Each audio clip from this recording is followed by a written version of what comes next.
अरे मैं भला असत्य क्यों बोलूंगा? अभी अभी यही थे श्रीहरि। हाँ,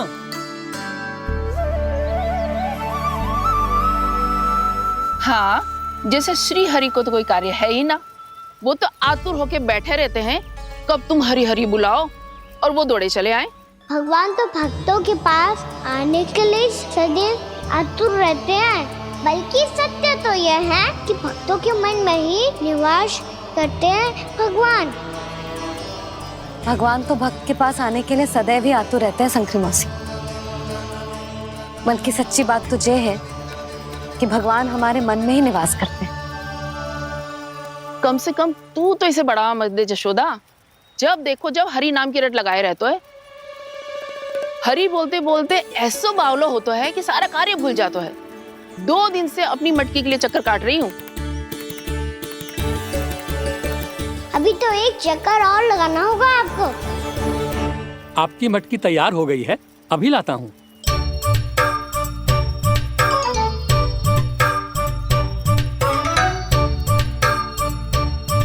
लो जी मटकी।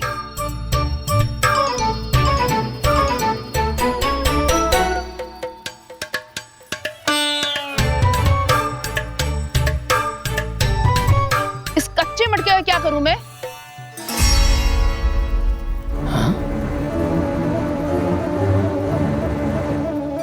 पर इसे तो मैंने भट्टी में पकाया था। अब तू ही देख ले कितना ध्यान रहता है इस कार्य पे। और कह तो है कि श्री हरि आते हैं इससे मिलने। हाँ आते हैं और आगे भी आएंगे हमारे श्रीहरि हमसे मिलने। और आके मोक्ष देंगे, है ना? मांगूंगा तो मोक्ष भी दे देंगे, मांगूंगा तो मोक्ष भी दे देंगे, मांगूंगा तो मोक्ष भी दे देंगे। अभी तो ये बता कि तू मुझे मेरी मटकी कब देगो?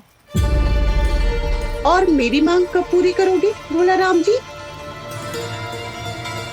मेरो घड़ा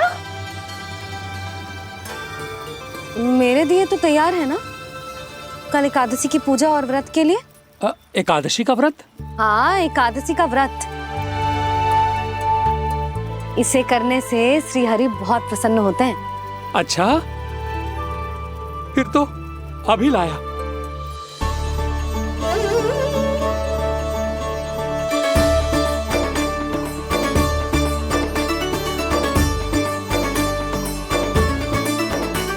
लो जी आपके दिए।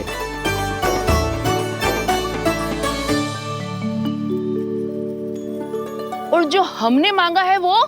बाकी सब शेष द्वादशी के दिन मिलेगा, क्योंकि कल मैं भी एकादशी का व्रत रखूंगा, क्योंकि कल मैं भी एकादशी का व्रत रखूंगा, क्योंकि कल मैं भी एकादशी का व्रत रखूंगा।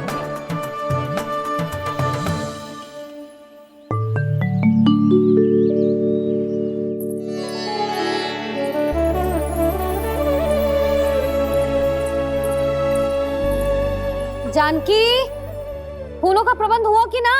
हाँ भाभी, जे रे। सदैव विलंब कराती है। पर भाभी इस बार तो फूल समय से ही लाई थी। क्या हुआ जशोदा? अभी तो पूजा की तैयारी ना हुई? देखो ना मौसी, ये जानकी ना कुछ छूट ही जाता है इसके कारण। एकादशी की पूजा और व्रत आते ही जसोदा भाभी इतनी वग्र हो जाती है। ऐसो क्या होगा इस पूजा में?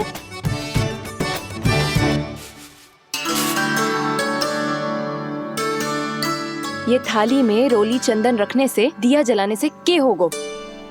आपको पता भी है एकादशी का व्रत क्यों रखते हैं? क्या महत्व है इसका? लो, जे तो मैं जसोमती रानी से पूछना भूल ही गया। पर हाँ भगवान, मेरे लिए इतना ही पर्याप्त है कि इस व्रत को रखने से मेरे श्रीहरि हमसे प्रसन्न हो जाएंगे।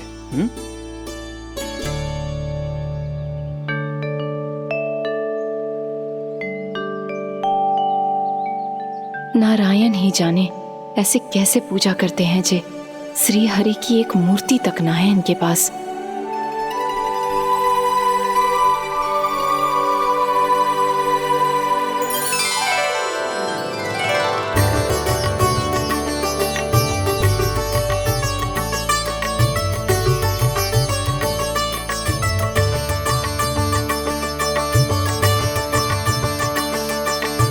प्रभु, न तो मेरे पास मूर्ति है और ना तो इस व्रत के विधि विधान के बारे में मुझे जानकारी है और ना ही मुझे इसके महत्व के बारे में जानकारी है, पर फिर भी मैं करना चाहता हूं।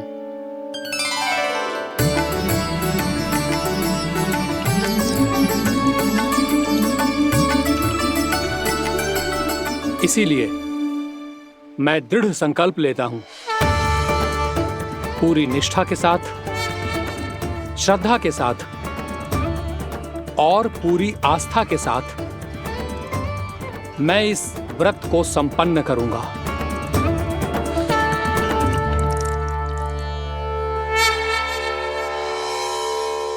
हम संकल्प लेते हैं कि एकादशी के व्रत को पूरी निष्ठा के साथ संपन्न करेंगे।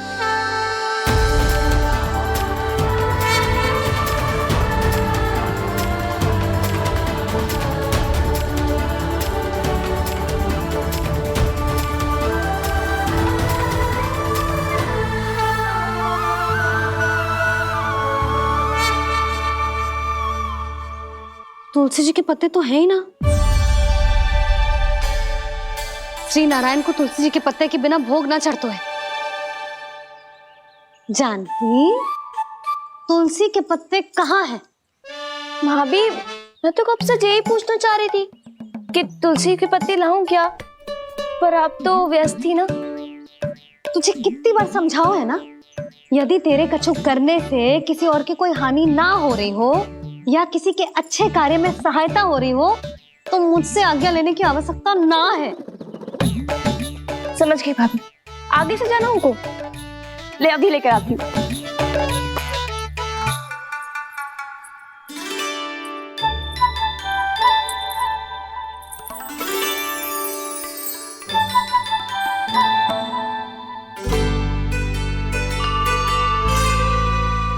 ताऊ, आपने पहले ये व्रत करो है?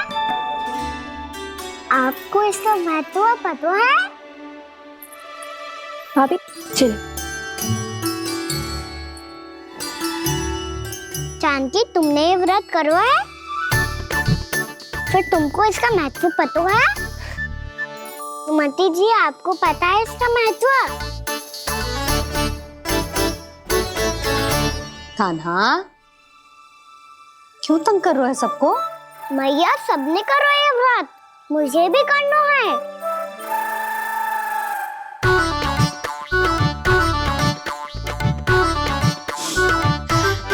ये व्रत केवल बड़ों के लिए होती है लल्ला। जब आप ये व्रत कर सकती हो, बाबा कर सकते हैं, ये सारी गोपियां कर सकते हैं, वो भी कर सकते हैं, तो मैं क्यों ना कर सकता? क्योंकि तू कल तक भूखा ना रह पाएगो लल्ला। जब भक्त रह सकते हैं, फिर मैं क्यों नहीं रह सकता? मेरा अर्थ है कि नारायण के भक्त मैया, मैया मान जाओ ना, मुझे करने दो ना ये व्रत। अपनी लल्ला पे आप विश्वास ना है आपको? विश्वास है। अच्छा ठीक है, तू भी कर ले।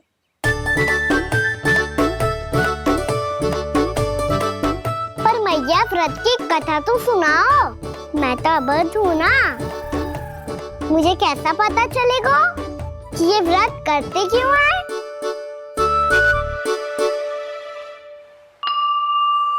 प्रभु, मुझ अबोध को कैसे पता चलेगा कि इस व्रत का क्या विधि विधान होता है और क्यों रखा जाता है और इसका महत्व क्या होता है? मुझे तो आप ही बता सकते हैं प्रभु। जब व्रत कर रहे हैं तब उसका महत्व भी पता होना चाहिए ना। बताओ ना मैया, क्यों रखते एकादशी का व्रत? इसके लिए तो तुझे एकादशी की कथा सुननी होगी। सुनेगो ना?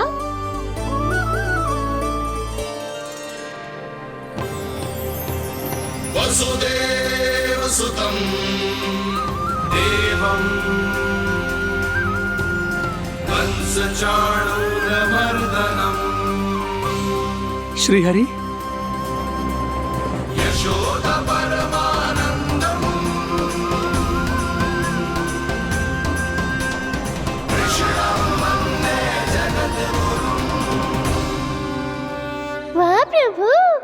अपने भक्तों को एकादशी व्रत का महत्व समझाने का अच्छा उपाय खोज निकाला है आपने।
अब सब जन एकादशी के व्रत की कथा ध्यान से सुनना, तभी जे व्रत पूरा माना जाएगा। समझो लल्ला?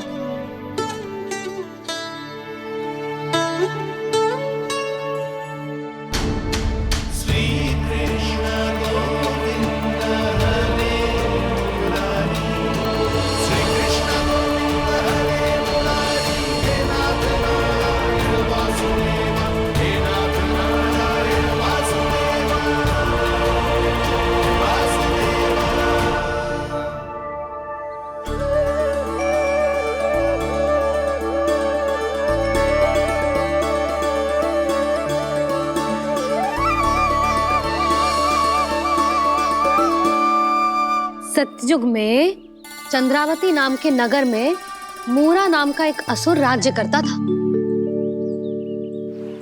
ओम ब्रह्मदेवाय नमः। ओम ब्रह्मदेवाय नमः।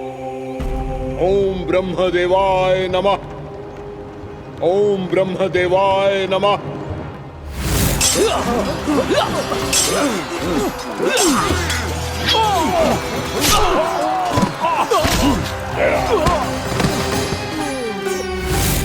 ओम ब्रह्मदेवाय नमः। ओम ब्रह्मदेवाय नमः।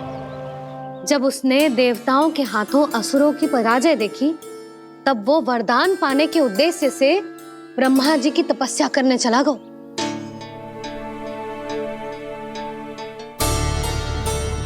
शीघ्र ही मूरा की तपस्या सफल हो गई और ब्रह्मदेव जी उससे प्रसन्न हो गए। ओम ब्रह्मदेवाय नमः। ओम ब्रह्मदेवाय नमः। ओम ब्रह्मदेवाय नमः। ओम ब्रह्मदेवाय नमः। ओम ब्रह्मदेवाय नमः। ओम ब्रह्मदेवाय नमः। ओम ब्रह्मदेवाय नमः। ओम ब्रह्मदेवाय नमः। ओम ब्रह्मदेवाय नमः। मूरा, प्रणाम ब्रह्मदेव। तुम्हारी तपस्या सफल हुई। बोलो, तुम्हें क्या वर चाहिए? सृष्टि के रचयिता ब्रह्मदेव, कृपया मुझे ऐसा वरदान दीजिए जिसकी सहायता से मैं त्रिलोकी विजयी बन जाऊं और कोई देवता मुझे पराजित ना कर सके। यहाँ तक कि देवताओं के रक्षक, सृष्टि के संचालक भगवान श्री विष्णु के लिए भी मैं अपराजय रहूं। तथास्तु, तथास्तु, तथास्तु। प्रणाम ब्रह्मदेव।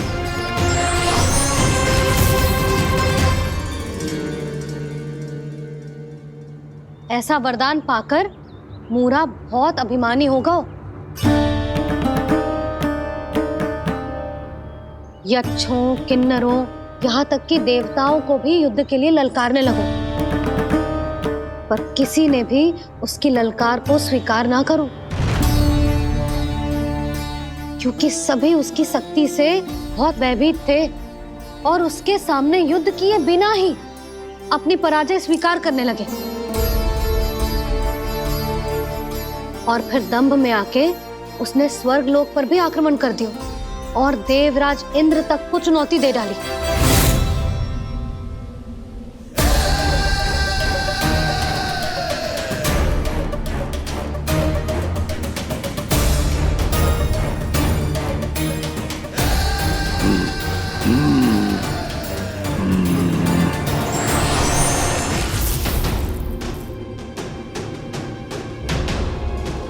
मैं प्रतीक्षा कर रहा हूं देवराज, क्या उत्तर है तुम्हारा? मुझसे युद्ध करोगे या फिर बिना लड़े ही पराजय स्वीकार कर मेरे अधीन हो जाओगे और सौंप दोगे मुझे अपना ये स्वर्गलोक? सारी शक्ति तुम्हारे मुख में है या कुछ बाहुबल भी है तुम्हारे पास? मैं तुम्हारी चुनौती स्वीकार करता हूं मूरा, मैं तुम्हारी चुनौती स्वीकार करता हूं मूरा।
खैरिए देवगण, असुर राज मुरा को ब्रह्मदेव का आशीर्वाद प्राप्त है। आप में से कोई भी इन्हें पराजित नहीं कर पाएगा।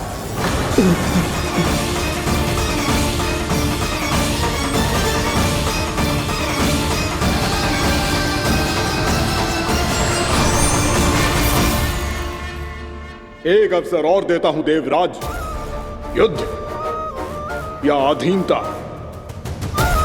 क्या उत्तर है तुम्हारा देवराज?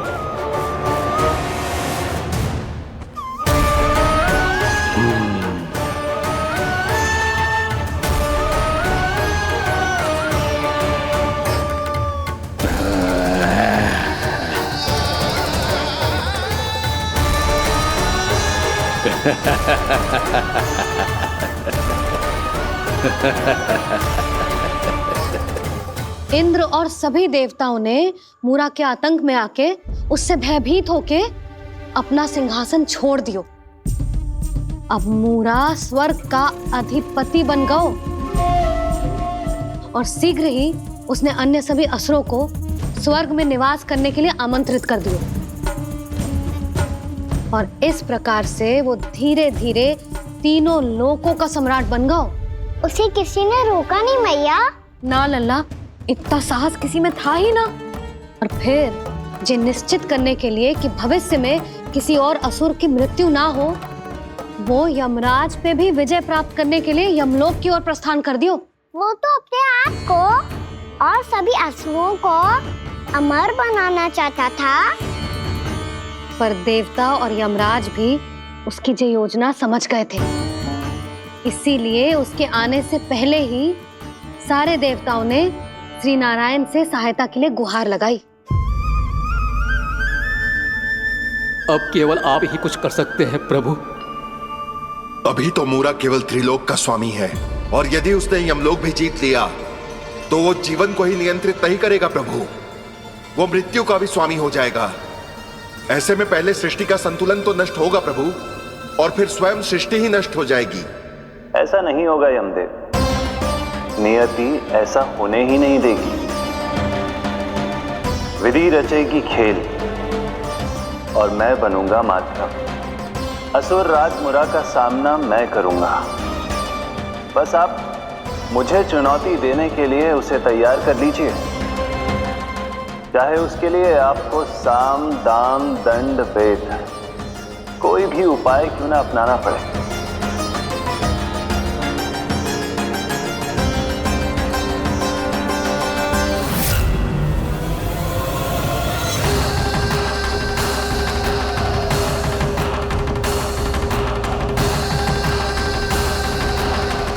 तो मेरी प्रतीक्षा में पहले से ही खड़े हैं यमदेव। तब तो आपने मेरी चुनौती के बारे में भी सुना ही होगा। कहिए, क्या उत्तर है आपका? मेरा स्वागत करके अपना राज्य त्यागेंगे या मेरा सामना करके अपने प्राण? असुर राज मुरा का सामना मैं करूंगा। बस आप मुझे चुनौती देने के लिए उसे तैयार कर लीजिए, चाहे उसके लिए आपको साम दाम दंड भेद कोई भी उपाय क्यों ना अपनाना पड़े।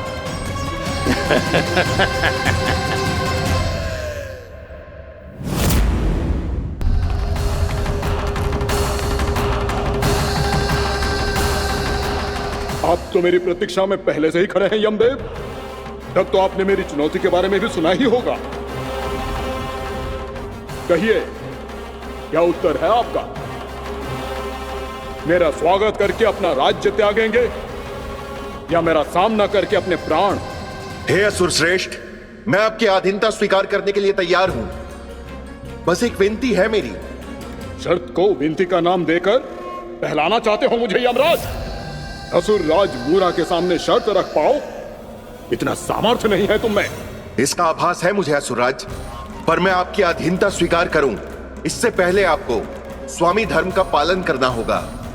मेरे पुराने स्वामी के क्रोध से मेरी रक्षा करनी होगी आपको। कौन है तुम्हारा पुराना स्वामी? भगवान श्री नारायण। और छोटी माँ मूरासुर को तो श्री नारायण से भी रक्षा का वरदान प्राप्त था ना? यही तो श्री नारायण की लीला थी बलराम। पर वो राक्षस अपने दम में जे समझ ही ना पाओ कि वो क्या भूल करने जा रहे हैं, और पहुंच गो भगवान श्री नारायण को चुनौती देने के लिए।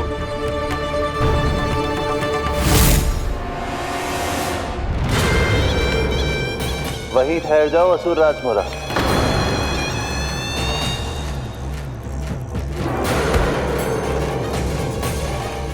यहाँ क्यों आए? आपको पराजित करने और ये वैकुंठ जीतने, ताकि मैं यमलोक का स्वामी बन सकूं। फिर आओ, युद्ध भूमि में मेरा सामना करो।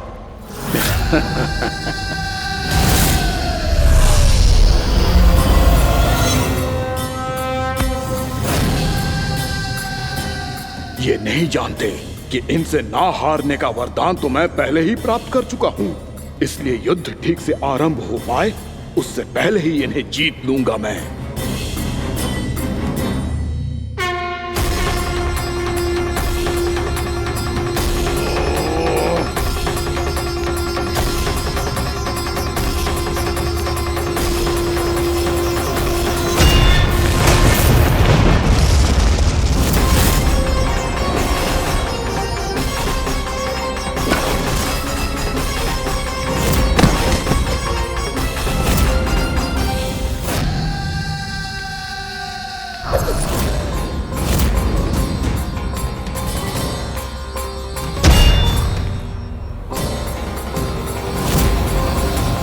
और इस प्रकार जे युद्ध वर्षों वर्षों तक चलता रहो। दोनों योद्धा पूरे ब्रह्मांड में अनेक अस्त्रों शस्त्रों के साथ युद्ध करते रहे।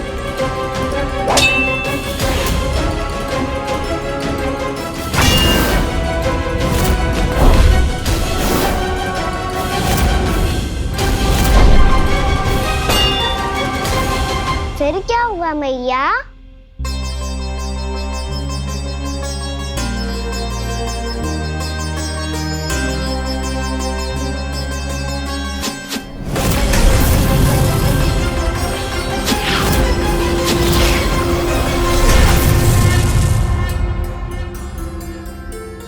उस युद्ध को कभी समाप्त हुआ हो, पर कैसे?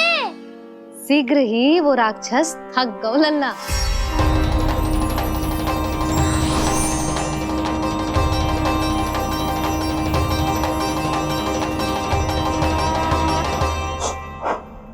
खड़े खड़े देखते रहे हैं नारायण, आक्रमण कीजिए,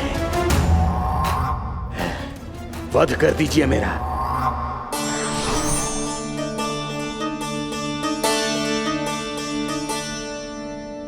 मैं तुम्हारी वीरता से प्रभावित हूं, इसीलिए इतनी थकान की स्थिति में मैं तुम जैसे वीर पर आक्रमण नहीं करूंगा। जाओ, विश्राम करो। यदि फिर से युद्ध करने की इच्छा हो तो तुम्हारा स्वागत होगा।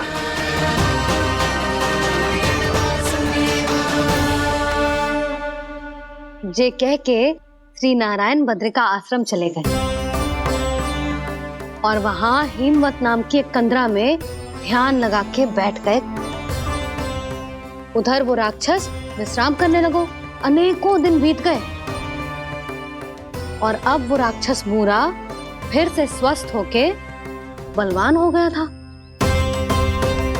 उसने अपनी सारी शक्ति फिर से प्राप्त कर ली थी।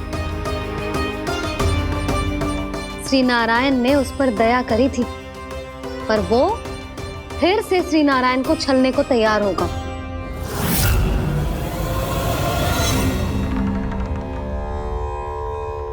ध्यान में बैठे बैठे श्री नारायण योग निद्रा में चले गए, पर दुष्ट मूरा इसी अवसर का लाभ उठा के उनकी कंदरा में घुस आयो ताकि वो सोते हुए श्री नारायण पे आक्रमण कर सके।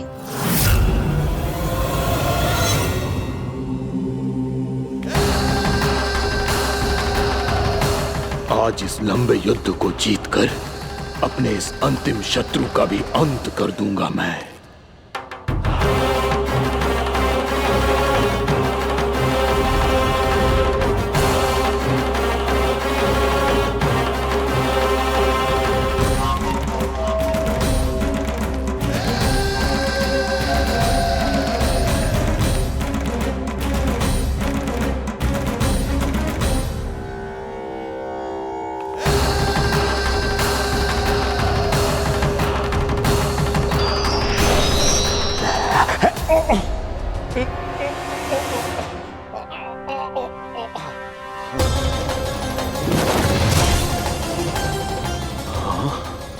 दुष्ट राक्षस,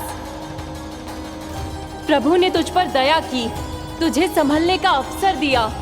तू इन्हीं पर ही छल से वार करने चला है।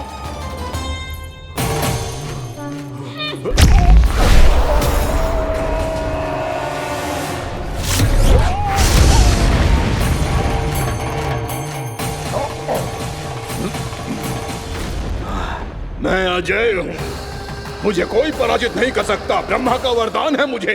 तूने नारायण से अपराजय होने का वरदान मांगा था मूर्ख। उनकी शक्ति से नहीं, ध्यान से देख। मैं तेरी मृत्यु हूँ, मृत्यु।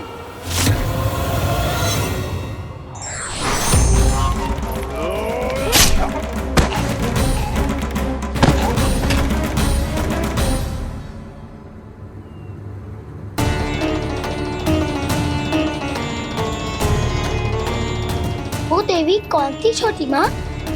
और कौन बलराम, वो ही तो थी देवी एकादशी।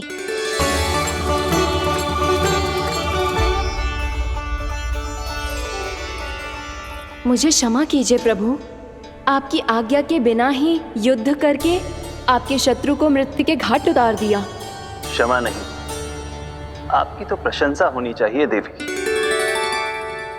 असुर राज को मारकर आपने सभी देवताओं को मुक्त करवाया है। इस पापी के अहंकार से तीनों लोकों की रक्षा की है आपने। आप एकादशी की तिथि पर मेरी एकादश इंद्रियों से उत्पन्न हुई हैं। इसीलिए मेरे सभी भक्त आपको उत्पन्न एकादशी के नाम से जानेंगे। सभी तिथियों में आपका स्थान सर्वश्रेष्ठ होगा। जिस तरह आपने राक्षस के आक्रमण से मेरी रक्षा की है, उसी प्रकार एकादशी के दिन व्रत करके जो भी भक्त आपकी कथा सुनेगा, मैं स्वयं उसकी रक्षा करूंगा। जो आपकी पूजा करेगा उसे मेरी विशेष कृपा प्राप्त होगी और उसके साथ साथ उसे मिलेगा धन, सिद्धि और मोक्ष।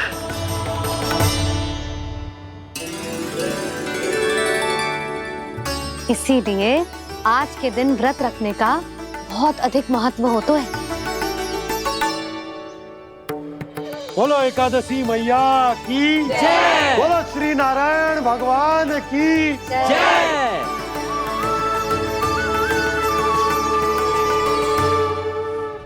प्रभु की कृपा से एकादशी का महत्व भी पता चल गया और मेरा व्रत भी सफल हो गया। अभी नहीं भूला रहा, एकादशी का व्रत पूरी तरह तभी सफल होता है जब द्वादशी के दिन उसे पूरा किया जाता है।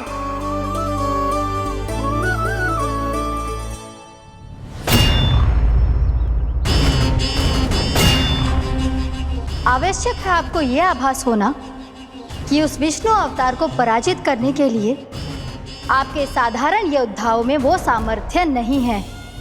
वो विष्णु अवतार कुछ अधिक ही असाधारण है।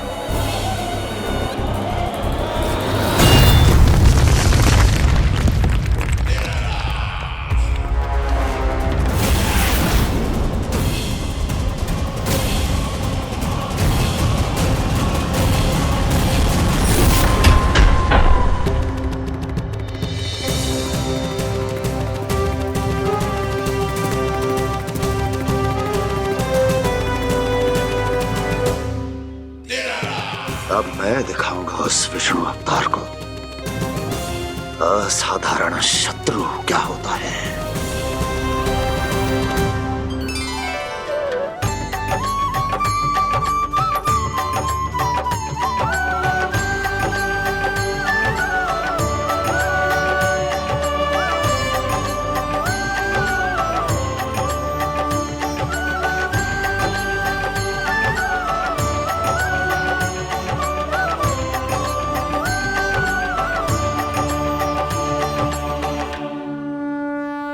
मामा अधीर हो रहे हैं, पर मैया ने मुझे अभी तक बाहर जाने की आज्ञा नहीं दी है। अभी उन्हें किसी और राक्षस को यहाँ भेजने से रोकने के लिए मुझे कुछ करना होगा।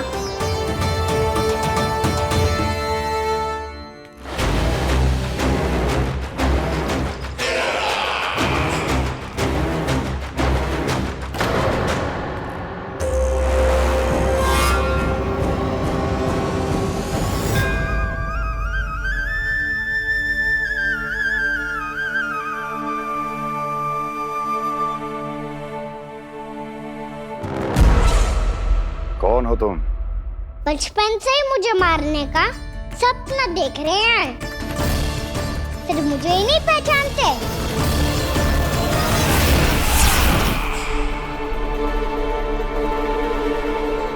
बचपन से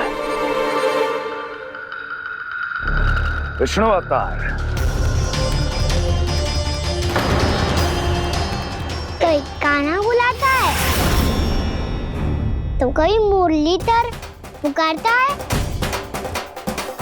कोई माखन चोर कहता है, कोई कहता है चिच्चोर। पर विष्णु अवतार इस नाम से तो बस आप ही मुझे बुलाते हो मामा जी। इतना साहस, ये तो यहाँ आ गया है।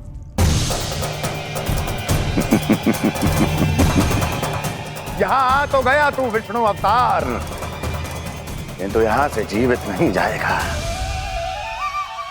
तेरे शीश को तेरे धड़ से अलग कर दूंगा मैं।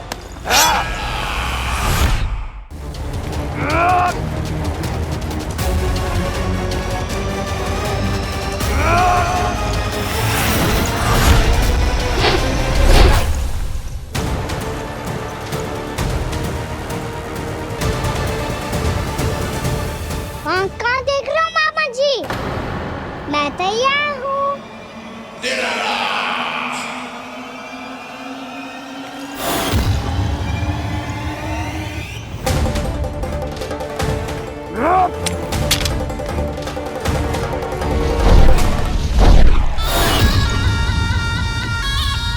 मामा जी, आप सदैव इसी तरह क्रोध में रहते हो क्या?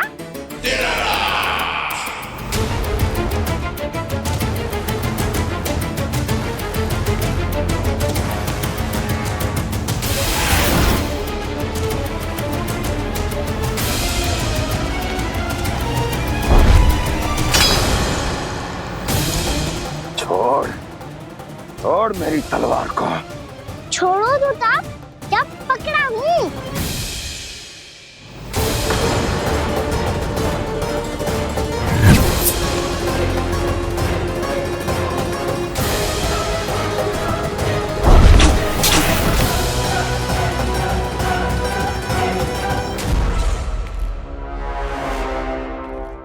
मामा जी,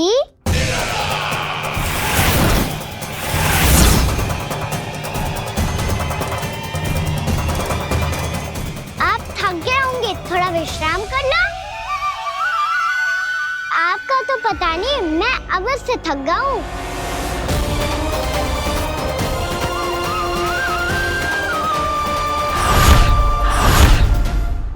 मेरे सिंहासन पर बैठने का तू साहस? अभी तो बस अभ्यास कर रहा था मामा जी। भविष्य में मुझे तो बैठना है यहाँ। आपने बल प्रयोग करके से अपने पिताजी से छीना था, मैं आज से छीन लूंगा। जो छल और बल से लिया जाए वो अधिक समय तक टिकता नहीं है मामा जी।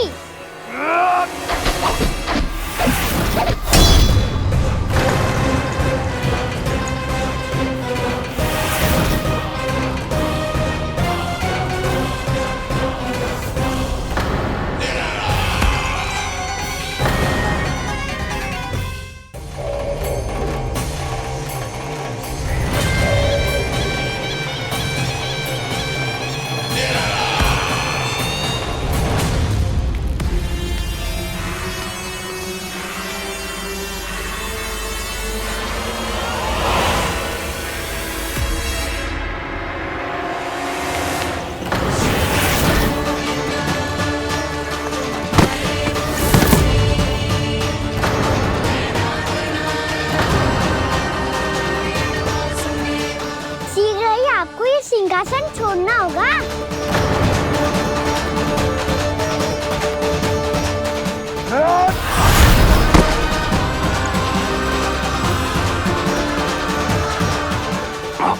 वो मेरा सिंहासन छीनना चाहता। वो आ रहा है, वो आ रहा है। सैनिकों,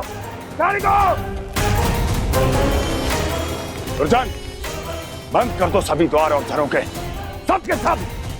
इसकी हर संभावना पर इतना कड़ा पहरा बिठा दो कि ना तो कोई महल के भीतर आ सके, ना कोई बाहर जा सके। मुझे महल की चप्पे चप्पे की सूचना चाहिए। जाओ।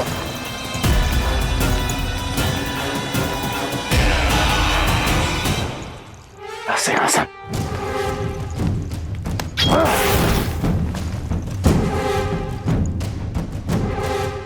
अब आ, दुष्ट मायावी, ए छलिया विष्णु अवतार, मैं कंस तेरी प्रतीक्षा कर रहा हूँ।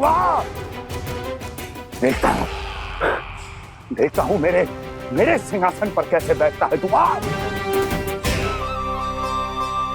मुझे तो बस कुछ समय चाहिए था, वो मिल गया। अब करते रहिए आप प्रतीक्षा।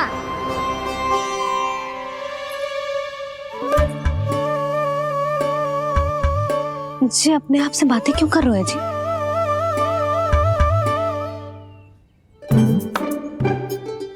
आप मुस्कुरा क्यों रहे हो? ना कचू ना। बताओ क्यों मुस्कुरा रहे हो? तुम ही पर गए हैं जी। जब तुम व्रत करती हो तो तुम भी ऐसा ही करती हो। इसी प्रकार भूख अधिक लगने पर अपना ध्यान भटकाने के लिए स्वयं से ही बड़बड़ाती रहती। होगा। आपको तो बस मेरा उपहास उड़ाने के लिए बहाना चाहिए।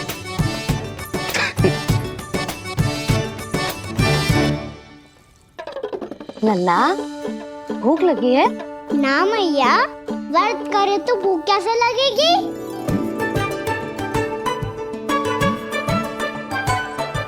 यदि लगी हो तो छोटे बालकों को थोड़ी बहुत भूल चूक क्षमा होती है।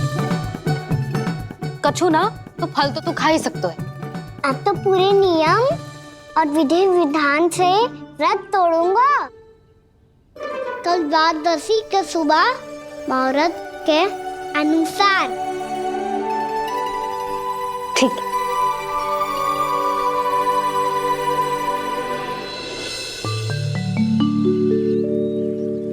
लल्ला, एकादशी समाप्त हो गई है, द्वादशी लग गई है। अब तू व्रत तोड़ सकता है, भोजन कर ले। ले।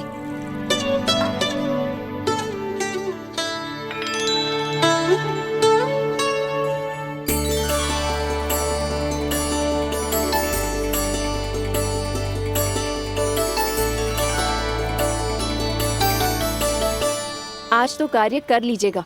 मैं ना चाहती कि सब गांव वाले फिर से आपका उपहास उड़ाएं। अरे इसी क्षण कार्य आरंभ करना आवश्यक ना है, कुछ खा तो लो। कल भी पूरे दिन व्रत में रहे, अब तो कुछ खा लो। ना, अभी बिल्कुल भूख ना है। और हाँ भगवान, तुम्हें चिंता करने की आवश्यकता नहीं है। आज मैं किसी को भी 2 शब्द कहने का अवसर नहीं दूंगा। अरे कुछ खाओगे पियोगे नहीं तो कैसे रहोगे?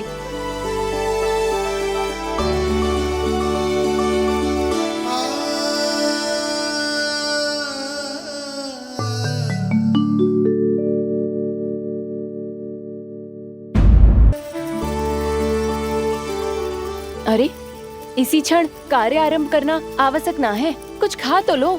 ना, अभी बिल्कुल भूख ना है। और हाँ भगवान, तुम्हें चिंता करने की आवश्यकता नहीं है।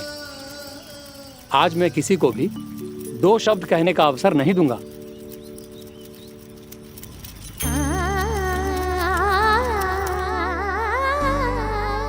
ठहर, मैं तेरे लिए मट्ठा लेके आती हूँ।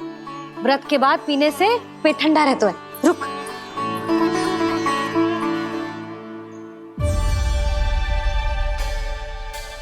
भक्तों ने अभी तक व्रत नहीं तोड़ा है, मैं कैसे तोड़ लूं? भूख कहाँ से होगी? श्री हरि नाम से पेट तो भर लेते हो। श्री हरि श्री हरि श्री हरि।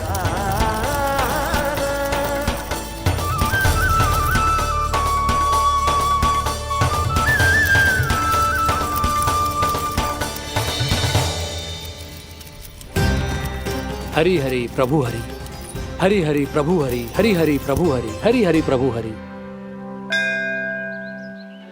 कल से अन्न का एक दाना ना गो है पेट में। अब क्या व्रत तुड़वाने भी आपके प्रभु ही आएंगे? अब क्या व्रत तुड़वाने भी आपके प्रभु ही आएंगे? मैया,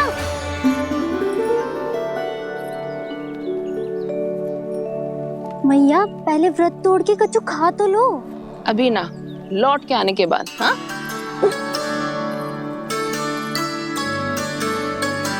बलराम, ठहरो पुत्र, पहले कुछ खा लो। व्रत तोड़ना आवश्यक होता है। मैया ने एकादशी का महत्व बताया। लगता है मुझे सबको द्वादशी पर व्रत तोड़ने समाप्त करने का महत्व बताना होगा। हरि हरि हरि हरि हरि, मेरे हरि।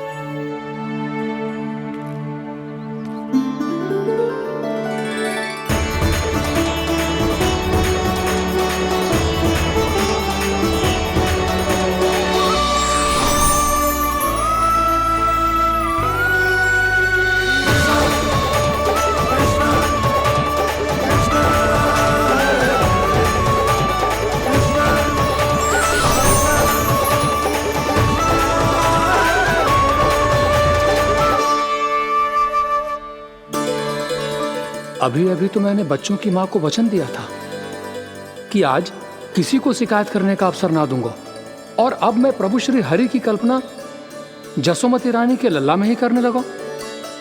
ना, ये ठीक ना है।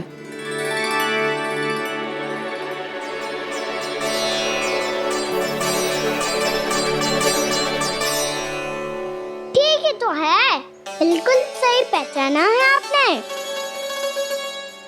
बड़े तो बड़े, अब तो बालक भी हमारा उपहास उड़ाने लगे। मैं आपका उपहास नहीं उड़ाने आया, मैं तो आपके एकादशी के व्रत को पूरा कराने आया हूँ।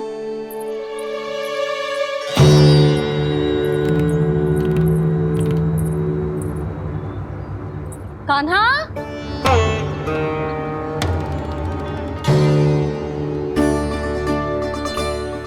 मेरी हाथ की छड़ी और ये रही मेरी पीठ। सेक बिना ताकत तोड़। आज तो इसकी पीठ सेक के रहूंगी मैं। मैया घर पे भूखी मुझे ढूंढ रही होगी। लो आज द्वादशी के दिन पहले प्रहर में भोजन करके अपना एकादशी का व्रत पूरा करो आप। धन्यवाद राजकुमार, पर अभी हमें भूख नहीं है। बहुत सारा काम पड़ा है और अभी थोड़ी ही देर में शंकरी बहन भी अपनी मटकी लेने आती होंगी।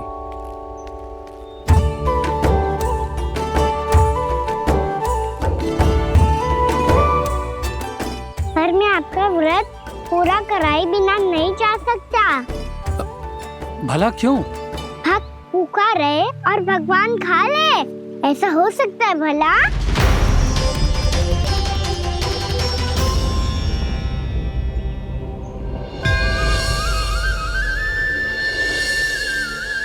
ये कैसा भ्रम हो रहा है मुझे लगता है अपना काम करना चाहिए। द्वादशी के पहले प्रहर में व्रत पूरा करना बहुत आवश्यक होता है, ना तो एकादशी का व्रत भी पूरा ना मानो जातो। इतनी सारी ज्ञान की बातें तुम्हें कैसे पता है लल्ला?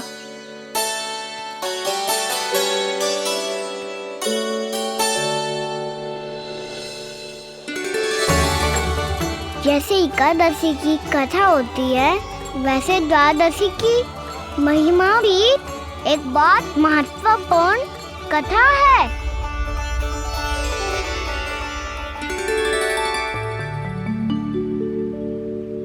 कैसी कथा? बिल्कुल सही समय पे आई हो आप, क्योंकि आपको ये कथा आपको अवश्य सुननी चाहिए।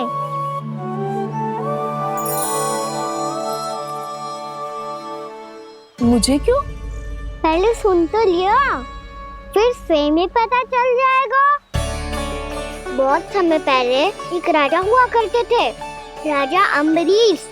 भगवान श्री हरि के बहुत बड़े भक्त थे। ओम नमो नारायणाय। ओम नमो नारायणाय।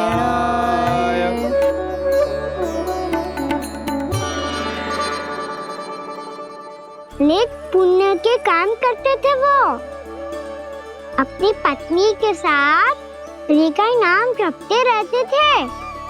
उन्होंने 12 माह एकादशी का व्रत करो, निर्जल पास किया, और जब उनकी 12वीं एकादशी का व्रत द्वादशी के दिन तोड़ने का समय हुआ, तभी महर्षि दुर्वासा अपनी 100 शिष्यों के साथ उनके महल में पधारे।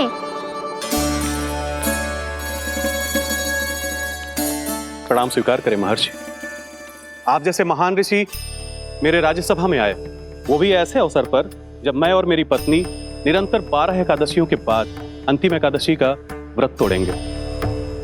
इससे बड़े सौभाग्य की क्या बात हो सकती है हमारे लिए? आज आपके साथ साथ मेरा और मेरे शिष्यों का एकादशी व्रत भी पूरा होगा। संभव है प्रभु की इच्छा यही हो कि हम सब अपना व्रत एक साथ तोड़ें। ये तो अत्यधिक प्रसन्नता की बात है महर्षि। तो फिर ठीक है, हम सब यात्रा से थके हैं। व्रत तोड़ने से पहले हम स्नान करना चाहते हैं। जैसी आपकी इच्छा महर्षि। जब तक आप लोग लौटेंगे तब तक आपके सारे प्रबंध यहाँ हो चुके होंगे।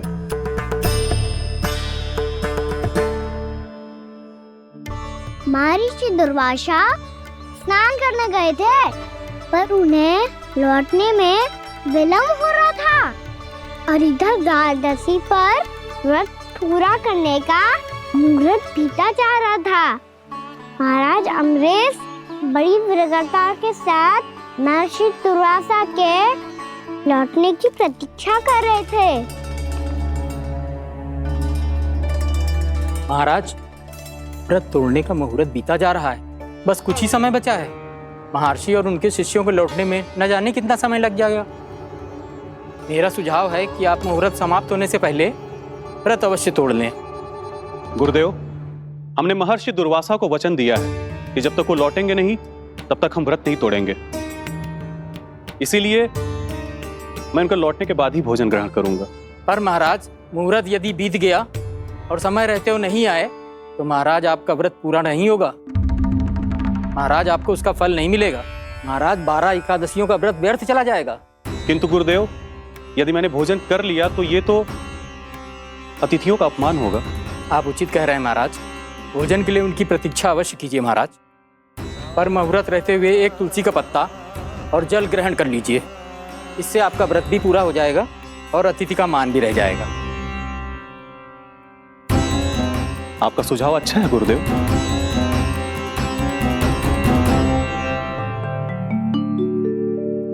जैसे ही महाराज ने तुलसी का पत्ता खायो, वैसे ही महर्षि दुर्वासा लौट आए। महाराज,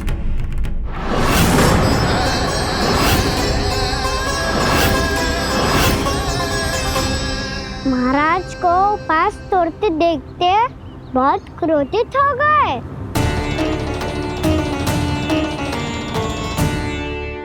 बहुत बड़े भक्त हैं आप, परंतु आप ये नहीं जानते अपने अतिथियों के साथ कैसा व्यवहार करना चाहिए। आपने हमें साथ भोजन करने का वचन दिया था, पर अपना व्रत क्यों तोड़ा आपने? महर्षि, मैंने भोजन नहीं ग्रहण किया। कहीं मुहूर्त न निकल जाए इस कारण मैंने एक तुलसी का पत्ता ग्रहण कर लिया। 56 भोग खाया हो या एक पत्ता, अपना व्रत तोड़कर अतिथियों का अपमान किया है, मेरा अपमान किया है। अब आपको दंड भोगना होगा ताकि आप सीख पाएं कि अतिथियों के साथ कैसा व्यवहार होना चाहिए। महर्षि, आप जो भी दंड मुझे देंगे मुझे स्वीकार है, किंतु आप क्रोधित मत होइए। क्रोध का कारण आपने दिया है महाराज। एक महर्षि का अपमान करके राक्षसी प्रवृत्ति का परिचय दिया है आपने। इसीलिए अब एक राक्षसी आपको दंड देगी।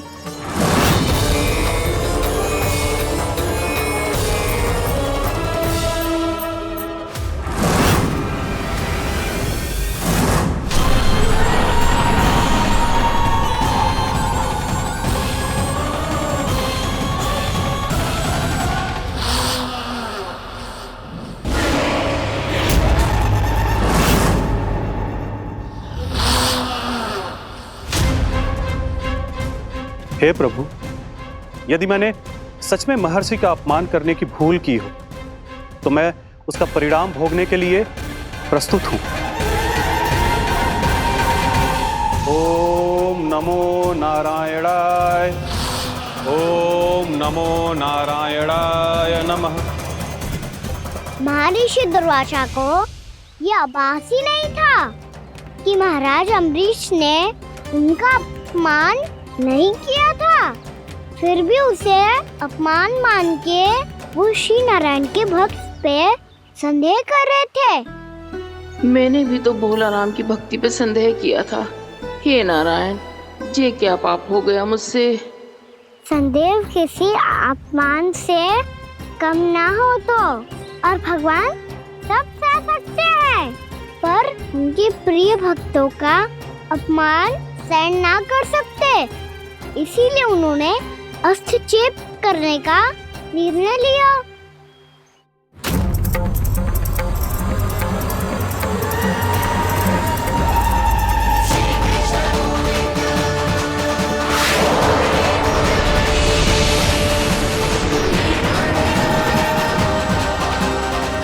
ओम नमो नारायणाय।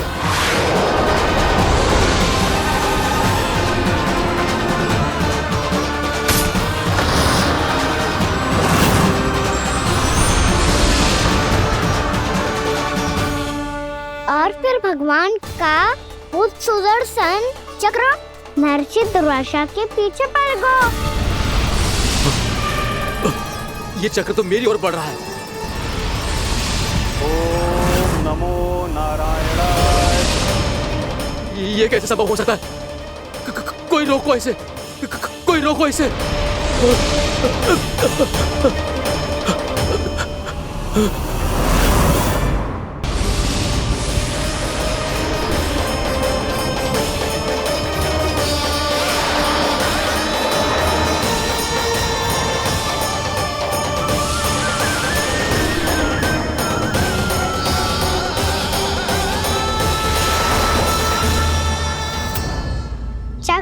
अपने प्राण जैसे तैसे बचाते बचाते महर्षि दुर्वासा ब्रह्मलोक जा पहुँचे।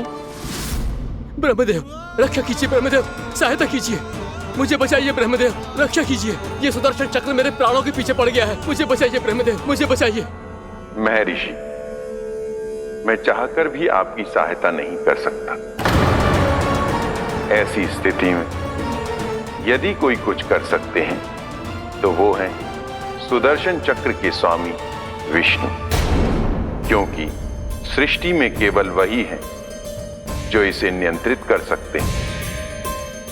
वो ही इसे वापस लौटने का आदेश देकर आपके प्राणों पर छाए हुए संकट को दूर कर सकते हैं।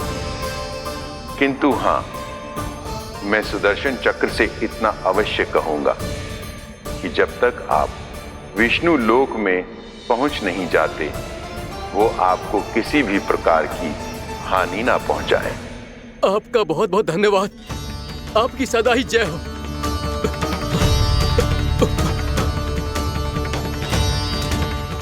फिर क्या था?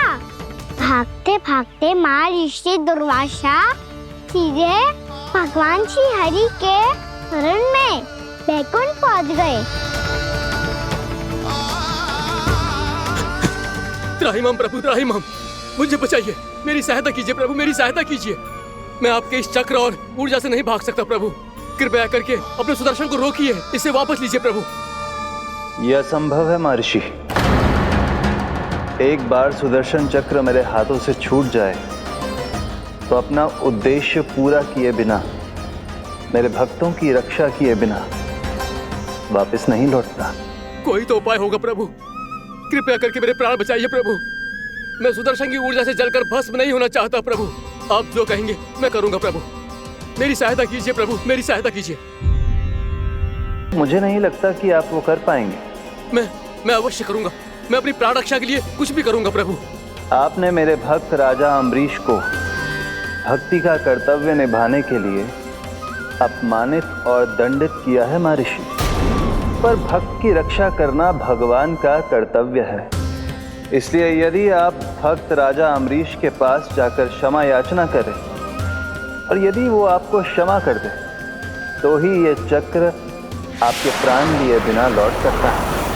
अन्यथा आप तो जानते हैं महर्षि, मेरे भक्त का अपमान मेरा अपमान। भक्त का अपमान भगवान के अपमान से कम ना हो तो है। महर्षि दुर्वासा को भी ये बात समझ आई और फिर उन्होंने महाराज अम्बरीश से क्षमा याचना की। महाराज महाराज महाराज महाराज महाराज, मुझे क्षमा करें महाराज, मुझसे बहुत बड़ी भूल हो गई महाराज, मुझसे बहुत बड़ी भूल हो गई महाराज। महर्षि, आप हमारे चरण छुए ये उचित नहीं। महाराज, महाराज अम्बरीश, आप नारायण के सच्चे भक्त हैं। मैंने आपको अपमानित किया, दंडित करने का प्रयास किया महाराज। इस अपराध के लिए मुझे क्षमा कीजिए महाराज, और इस सुदर्शन चक्र से मेरे प्राण बचाइए महाराज।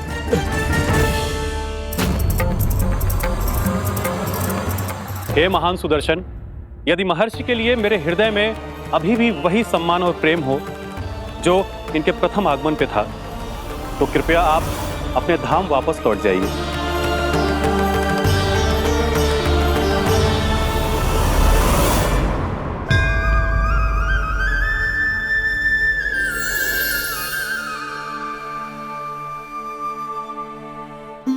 आपका बहुत बहुत धन्यवाद महाराज अम्बरीश। मैं आपको आशीर्वाद देता हूं कि आप देवराज इंद्र के समान शक्तिशाली हों। आपकी कीर्ति का पताका दसों दिशाओं में फहराए। मेरी बस एक ही इच्छा है महर्षि, कि मैं आपके साथ अपना उपवास तोड़ सकूं। अवश्य महाराज, हम सब भोजन आपके साथ करेंगे और अपने आप को नारायण की सेवा में अर्पित करके व्रत को पूरा करेंगे, क्योंकि आज जो यहाँ हुआ है उससे सिद्ध हो चुका है कि एकादशी व्रत का फल द्वादशी की सुबह भोजन करने से ही प्राप्त होता है। इस कथा से हमें पता चलता है कि सभी को द्वादशी के सुबह हर पेट भोजन करके एकादशी का व्रत पूरा करना चाहिए। और दूसरी बात, भगवान की सच्ची भक्ति अपमान कभी ना करना चाहिए। उनके साथ सदैव प्रेम से व्यवहार करना चाहिए। यही भगवान को सबसे अधिक प्रिय है। भैया भोला राम, मैंने भी श्री हरि पे तुम्हारे विश्वास का उपहास उड़ाया था, मुझे क्षमा कर दो। ना ना, आप क्षमा मांगकर मुझे लज्जित मत करो, आप तो मेरी बहन जैसी हैं। जब महर्षि दुर्वासा जैसे महान ऋषि को भी प्रभु के भक्त से क्षमा मांगनी पड़ी, तो मैं तो बहुत ही तुच्छ हूँ। मुझे आपकी किसी भी बात का बुरा ना लगा। पर पता है प्रभु को कौन सी बात सब भूला रखता है? कौन सी बात? जब उनका भक्त भूखा रहे, समय पे अपना व्रत पूरा ना करे।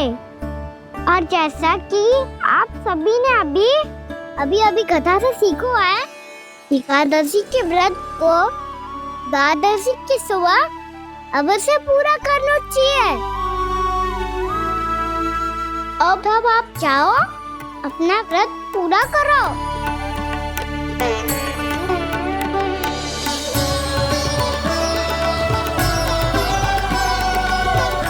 मैं आपके लिए जल लेके आती हूँ।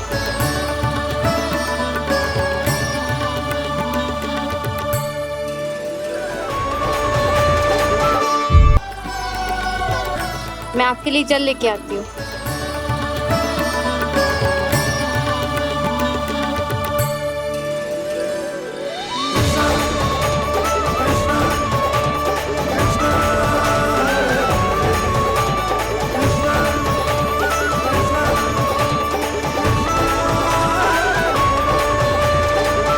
लो खाओ।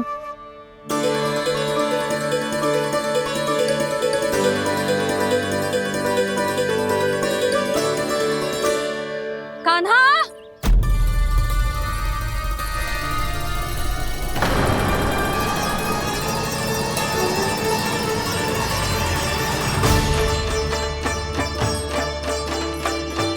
बोलो काका, सिगरेट छुपा लो मुझे, मैया आ रही है, बहुत क्रोध में लगती है।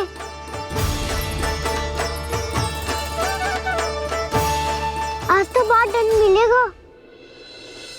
अभी क्षण भर पहले तो ये साक्षात भगवान के रूप में बात कर रहे थे, और अब अचानक ही ऐसे बालक बन गए जो मैया से दंड मिलने के भय से व्याकुल हैं। बोला काका, किस सोच में पड़ गए? सिगरेट छुपा लो मुझे।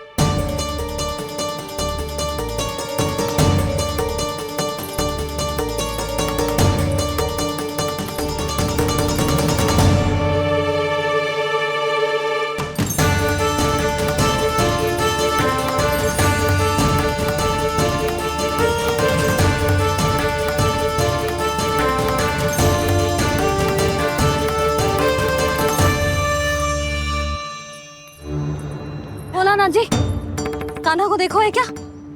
मैंने तो अपने प्रभु को देखा है। मैं अपने लल्ला को ढूंढ रही हूँ, उसे देखो है आपने? वही तो मैं भी कह रहा हूँ जसोदा रानी, मैंने सिर्फ और सिर्फ अपने प्रभु को देखा है। ये तो अब भी अपनी भक्ति में ही खोया हुआ है, इससे पूछ के कछु लाभ ना है, मुझे ही ढूंढना पड़ेगा।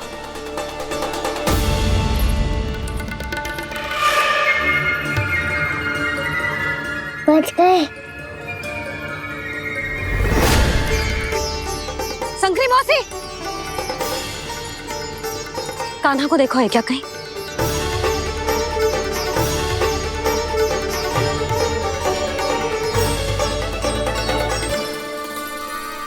बोला काका, मुझे सिगरेट निकालो ना यहाँ से, भैया फिर से इधर ही आ रही है।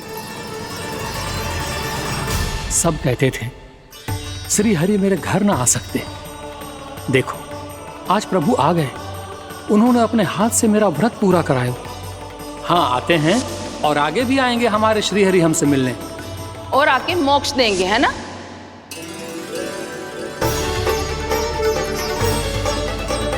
सिगरेट निकालो ना भोला काका, भैया आ रही है। मैं ना निकालूं? क्यों? मेरा अर्थ है मैं निकालूंगा, अवश्य निकालूंगा, पर तब तक नहीं निकालूंगा जब तक आप मेरी सारी बातें मान नहीं लेते हैं। कौन सी बात? प्रभु, मुझे मोक्ष प्रदान कर दीजिए प्रभु। तथास्तु। ना ना ना ना प्रभु, मेरे साथ साथ मेरे परिवार को भी मोक्ष दे दीजिए। तथास्तु। अब तो निकाल दो, मैया देख लेंगी। ना प्रभु, मेरे परिवार के साथ मुझसे जुड़ी हुई हर वस्तु, जीव जंतु, प्राणी, गाय बैल भैंस, सभी को मोक्ष प्रदान कर दीजिए प्रभु। तथास्तु। प्रभु, आप सच में अद्भुत हैं। मैंने जो मांगा आपने बिना सोचे समझे सब प्रदान किया। मैं ही अपनी मांगे बढ़ाता रहा। प्रभु, प्रभु मुझे क्षमा कर दीजिए। प्रभु मुझे क्षमा कर दीजिए।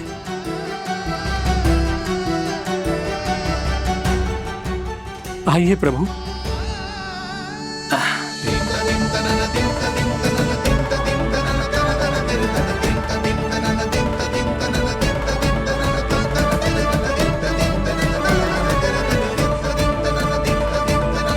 प्रभु, आप तो प्रभु हो, हरि हो, भगवान हो। आप चाहते तो इस मटके से स्वयं निकलकर बाहर आ सकते थे, फिर मेरी आपने हर इच्छा क्यों पूरी की? क्योंकि मेरे भक्त की इच्छा पूरी करने में मुझे भी प्रसन्नता मिलती है। ना तो मैं अपने भक्तों का अपमान सह सकता हूँ और ना ही उनकी इच्छा अधूरी रहने दे सकता हूँ।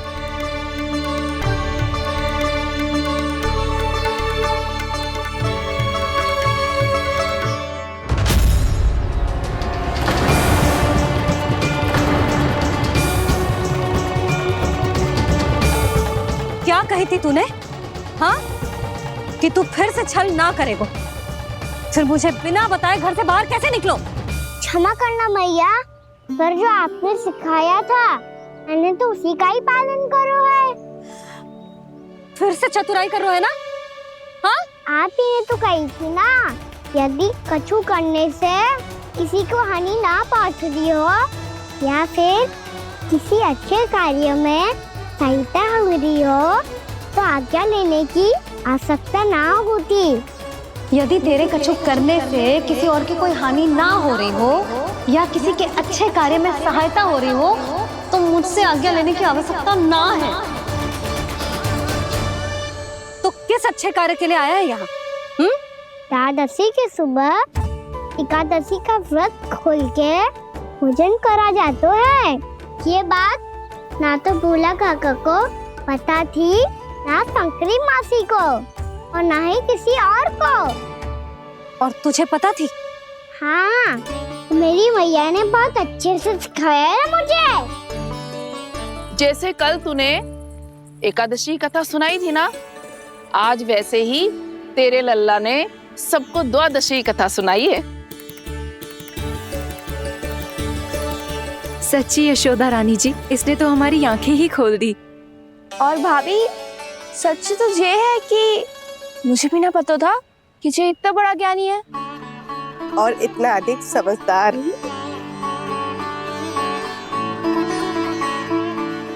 द्वादशी की कथा? वो तो मैंने इसे कभी सुना ही ना है। फिर इसे कैसे पता थी? रानी जी, जो स्वयं भगवान हैं, भला उन्हें कैसे कुछ नहीं पता होगा? मैंने तो इन्हें पहचान लिया। और हाँ, आप सब लोग भी इन्हें अपने अंतर्मन की आंखों से देखिए, हो सकता है इन्हें पहचान पाएं। ये कोई और नहीं है, श्री नारायण है, मेरे श्री हरि, मेरे प्रभु। जय श्री हरि।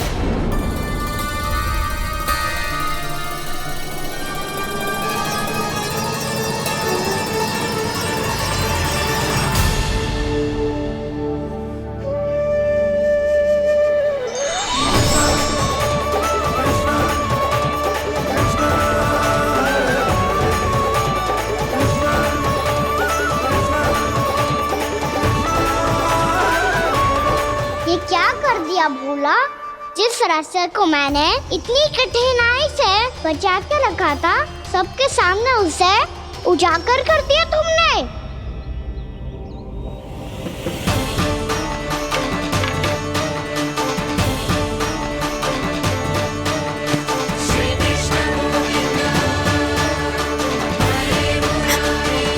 नारायण,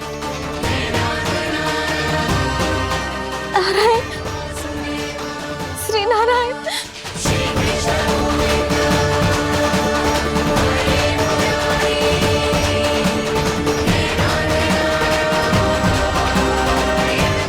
श्री नारायण।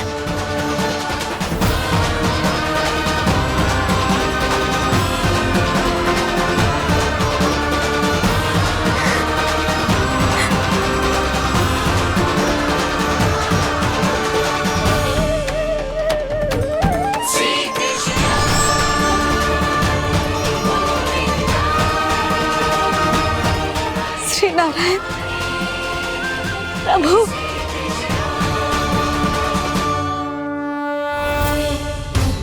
जिस रास्ते को इतने यत्न से संभाल के रखा था, आज वो सबके सामने खुल गया। और तो और मेरा भेद मैया को भी पता चल गया बाबा। सब कहते रहे, पर मैंने एक न मानी। सबने कही थी कि आप भगवान हैं, पर मैं मूर्ख आपको पहचान ही ना पाई। कितनी अभागी हूं मैं।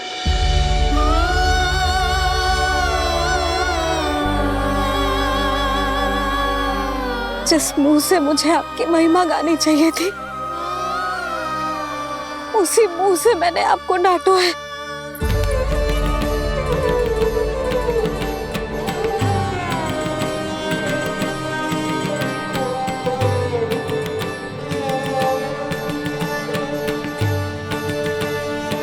जिन हाथों से मुझे आपके चरण छूने चाहिए थे, उन हाथों से मैंने आपके कान पकड़े।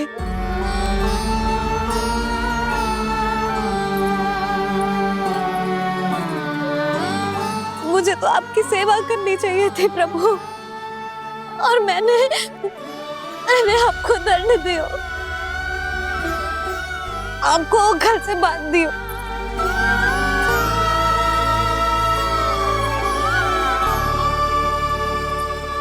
बावली हो गई थी प्रभु।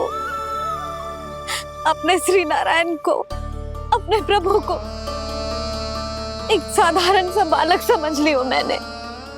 मैं आपके लिए भगवान नहीं हूँ मैया, साधारण बालक ही हूँ, बस आपका लल्ला।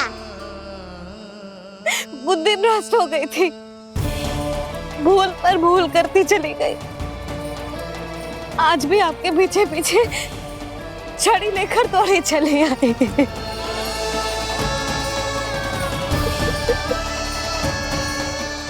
अपने आप को दोष मत दो मैया, आपके इस ममता के लिए तो जन्म लिया है मैंने।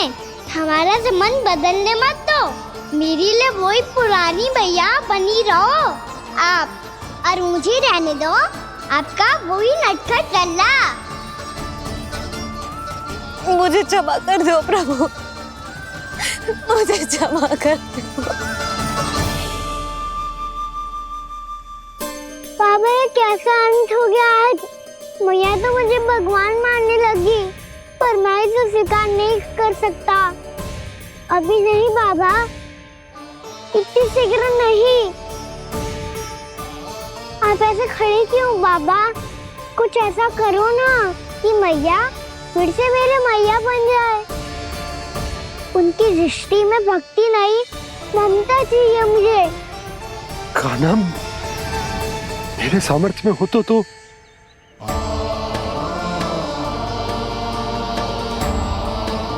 दाऊ, आप तो बड़े भाई हो, अपने छोटे भाई की सहायता करो ना, जिससे मैया सब कुछ भूल जाए। मैं क्या कर सकता हूँ कान्हा? कोई तो सहायता करो मेरी।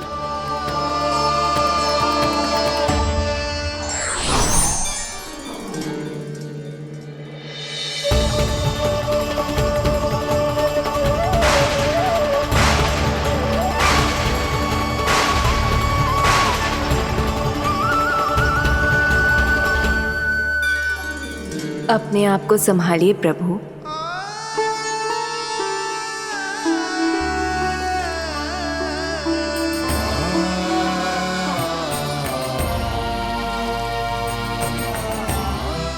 देखो ये क्या हो गया, भैया को सब पता चल गया।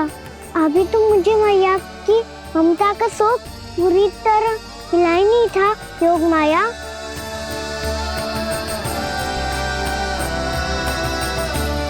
मेरी सहायता करो ना। कितनी अद्भुत है ममता की शक्ति। भगवान को भी एक साधारण बालक बना देती है। बालक की बना रहना चाहता हूँ मैं, नहीं चाहता दिव्य होना, नहीं चाहता भगवान बनना। बस मैया की गोद में रहकर ममता की रस से सेम को भी घनो चाहता हूँ। इनकी डांट फटकार का सुख पाना चाहता हूँ। कुछ भी करे योग माया, पर इन सबको भुला दो मेरा सत्य।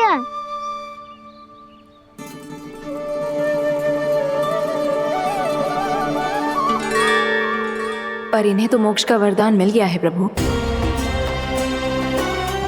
इसलिए इनके लिए समय की गति को लौटा पाना संभव नहीं होगा। प्रभु, अब मुझे ये सब भूलने की कोई आवश्यकता नहीं है। मुझसे जो त्रुटि हुई है अब वो दोबारा कभी नहीं होगी, और आज के बाद आपका ये सत्य मैं किसी को नहीं बताऊंगा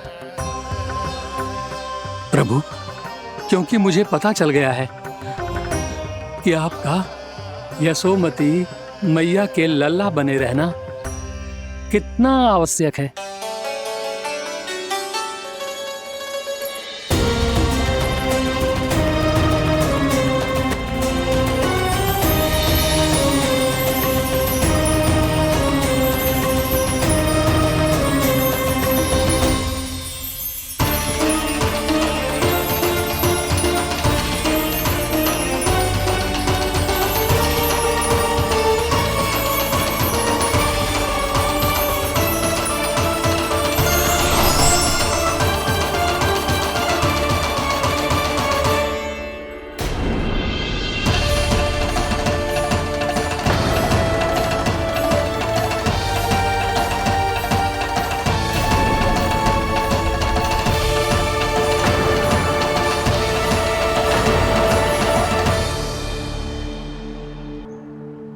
भैया आपकी छड़ी।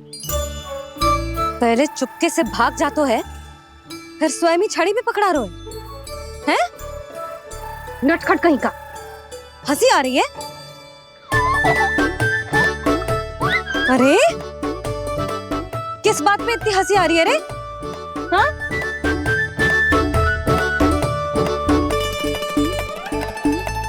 आपकी लीला अद्भुत है प्रभु, और अद्भुत है आपका मैया के प्रति प्रेम।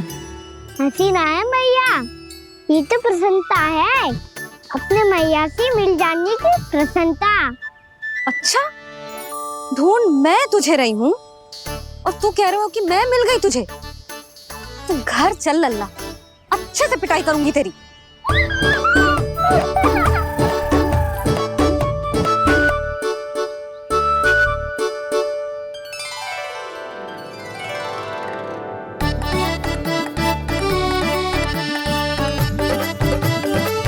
जब पिटाई से गाल लाल होंगे ना तेरे, तब हंसी बंद होगी तेरी। चल।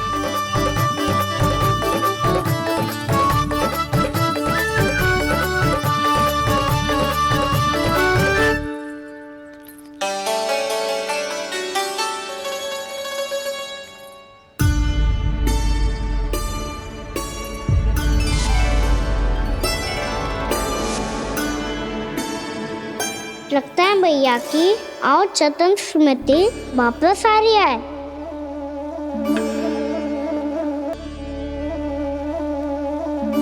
यशोदा, क्या होगो? ना कछु ना। आपको बताऊंगी तो और हंसेंगे मुझ पे। बोल दो, मैं उपास ना उड़ाऊं, सच्ची।